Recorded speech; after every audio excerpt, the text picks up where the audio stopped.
Now, preview time. So let's take a look at what's coming your way.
What's going on, everybody? Welcome to another brand new installment of Renegades Reviews, exclusively here as always on the Casa D18 Studios channel. I, of course, am your host, the Renegade JJ Williams, and today we wrap up our civil rights movement portion of Black History Month, and we are going to talk about Malcolm X, starring Denzel Washington, Angela Bassett, Albert Hall, Al Freeman Jr., Delroy Lindo, Spike Lee, Teresa Randall, Kate Vernon, Christopher Plummer, and Giancarlo Esposito. What's going on, everybody? Thank you for joining me here once again for another brand new installment of Renegades Reviews. As I said in the introduction, today we're going to wrap up the civil rights movement portion of Black History Month, and we're going to take a look at Malcolm X. And as our movie opens, Malcolm Little is being raised in a strong household in rural Michigan. When Malcolm is a young boy, their house is burnt down, and his father, who is an activist for Black rights, is killed by a chapter of the Black Legion. His death is registered as a suicide, so the family receives zero compensation. Malcolm's mother's mental state begins to deteriorate, and she is admitted to a mental institution as a result. Malcolm and his siblings are then put into protective care, and Malcolm performs well in school and dreams of becoming a lawyer, but his teacher discourages this due to his skin color. In 1944, Malcolm, now a teenager, lives in Boston, Massachusetts. One evening, Malcolm catches the attention of Sophia, a white woman, and the two begin to date. Malcolm then travels to Harlem, New York with Sophia, where he meets West Indian Archie, a gangster who runs a local numbers game. The two become friends and start cooperating an illegal numbers racket. One night at a club, Malcolm claims to have bet on a winning number, but Archie disputes the claim, denying Malcolm a large sum of money.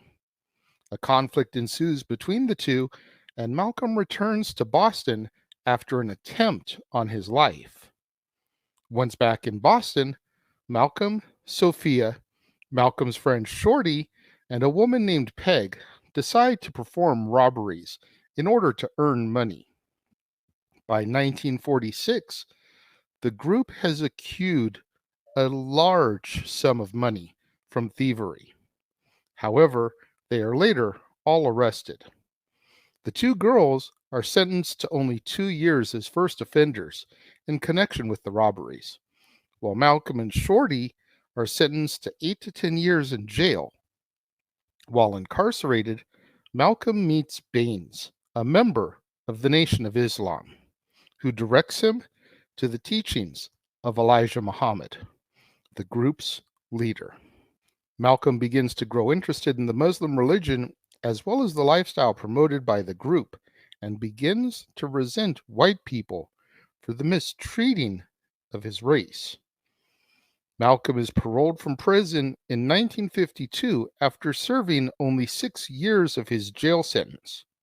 Once freed, he travels to the Nation of Islam's headquarters in Chicago, Illinois. Upon his arrival, Malcolm meets Elijah Muhammad, who suggests that he replace his surname, Little, with X, which symbolizes his lost African surname that was taken from his ancestors by the white slave masters, and he is therefore christened Malcolm X. Malcolm then returns to Harlem and begins to preach the Nation of Islam's message. Over time, his speeches gather large crowds of onlookers. Malcolm meets Nurse Betty Sanders in 1958, and the two begin dating, quickly marry, and become the parents of 4 daughters. Several years later, Malcolm is now in a high position as the spokesperson for the Nation of Islam. During this time, Malcolm learns that Elijah Muhammad fathered numerous children out of wedlock, which is contradictory to his teachings and Islam beliefs. After President John F. Kennedy is assassinated in November of 1963, Malcolm comments that the assassination was the product of the white violence that has been prevalent in America ever since its inception, comparing the killing to the chickens coming home to roost. The statement damages Malcolm's reputation, and Muhammad suspends him from speaking to the press or at temples for 90 days. In early 1964, Malcolm goes on a pilgrimage to Mecca, where he meets Muslims from all races, including white. Malcolm, having lost faith in the Nation of Islam, publicly announces the formation of the Organization of Afro-American Unity, which teaches tolerance instead of racial separation. In early 1965, Malcolm is exiled from the Nation of Islam and his house firebombed. On February 21st, 1965, Malcolm prepares to speak before a crowd at the Abudan Ballroom in Harlem, but tragically, disciples of the Nation of Islam shoot him several times. One of Malcolm's bodyguards shoots one of the shooters, Thomas Hagen, in the leg before a furious crowd beats Hagen. Malcolm is transported to a hospital but is pronounced dead on arrival. The film concludes with a series of clips showing the aftermath of Malcolm's death. Dr. Martin Luther King Jr. delivers Malcolm's eulogy, and Ossie Davis recites a speech at Malcolm's funeral. Nelson Mandela delivers a speech to a school, quoting an excerpt from one of Malcolm's speeches, as our movie comes to its close.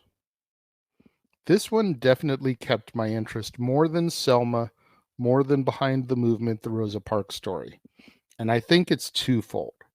Number one, I think the star power in this film helped keep me engaged and interested in the film. The other is the production value, the storytelling. You know, Behind the Movement, as we discussed yesterday, was either a straight to DVD or a made for TV film, so the budget was a lot less than a theatrical film. I even think that Selma, which came out years after this, had a much cheaper budget than this because primarily the lack of star power.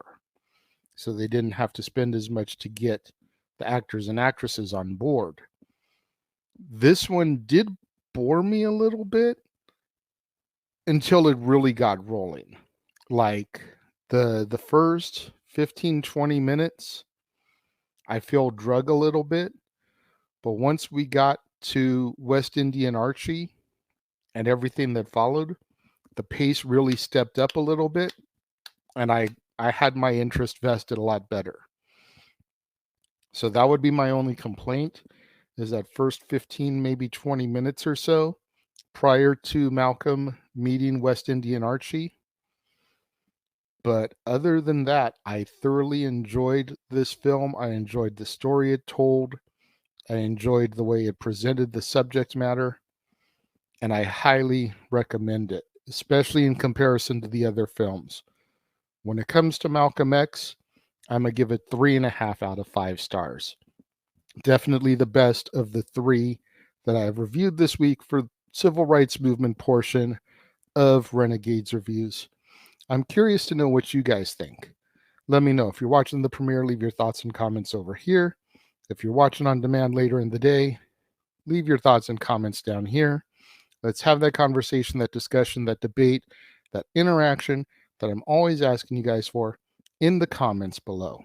And make sure you guys tune in later on this evening, right here on the Casa D18 Studios channel, as well as over on the Jeff Meacham Network and across the Jeff Meacham Network multiverse of media, as we get into our typical Saturday shenanigans, open mic night.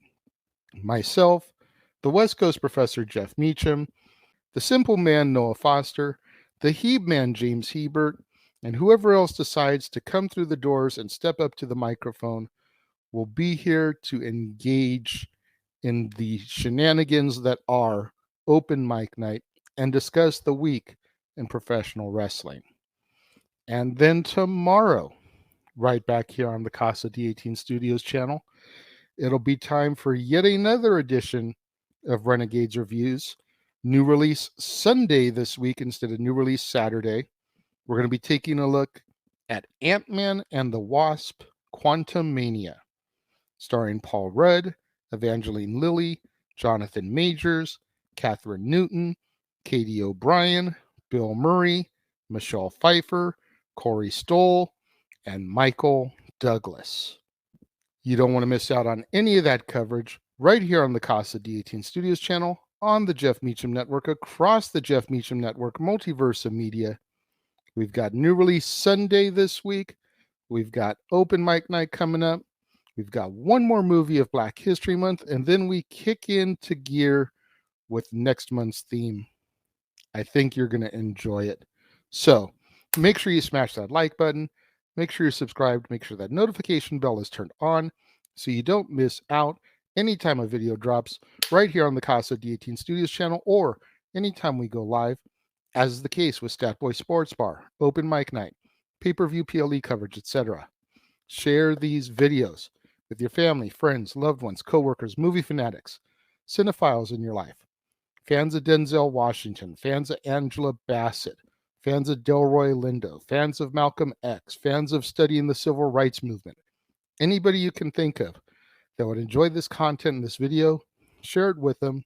It's the only way we're going to boost up my visibility in YouTube's algorithms so I can eventually get monetized and begin making money on the hard work I put into this channel for the last 2 years. Thank you once again to everyone who joined me and tuned in today. It means so much more to me than you'll ever know. And I will see you guys next time.